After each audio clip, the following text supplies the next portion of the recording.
I'd like to talk to you today about a news story which at first seems to offer promise. More than 1,000 people formed a ring of peace Saturday outside of Oslo's main synagogue at the initiative of a group of young Muslims. Well, the problem starts with the headline itself.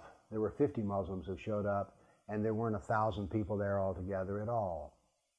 So the crowd wasn't large. No, that's not the Muslims' fault. But some things they said simply are not true, even though they offer promise. First off, they want to show that Islam is about love and unity.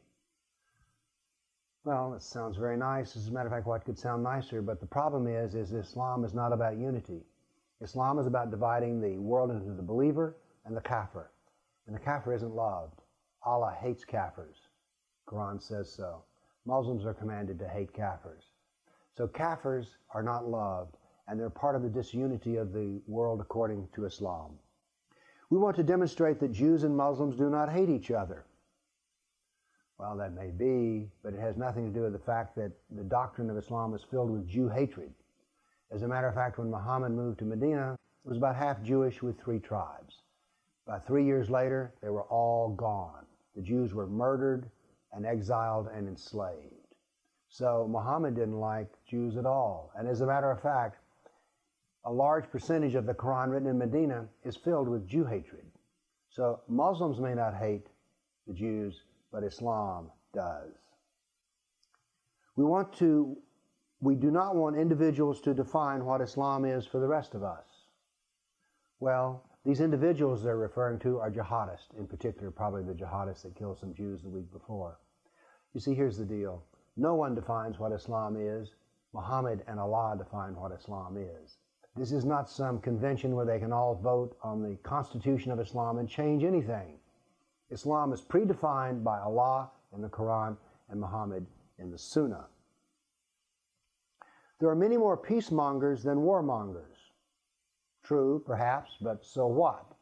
Let me give you an example of the United States. During the Second World War, the United States was at war in the Pacific and Europe. We were totally at war. And yet only 10% of America was involved in the military. 1 in 10. So there were more people not at war than at war, and yet we were fully at war.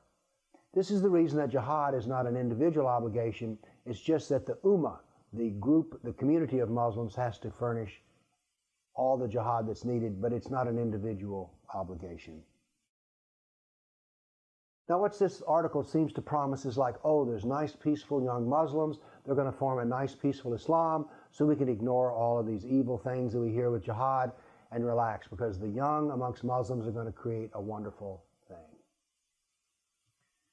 It's interesting, but in general, when you watch the immigration patterns in Europe, the native Muslims, the ones who are born there, the longer they've been there, the more violent they become and the more extreme they become. So there are changes happening within Islam, but they're going in the wrong direction. And again, Muslims don't vote on what Islam is. Muhammad and Allah have already done that.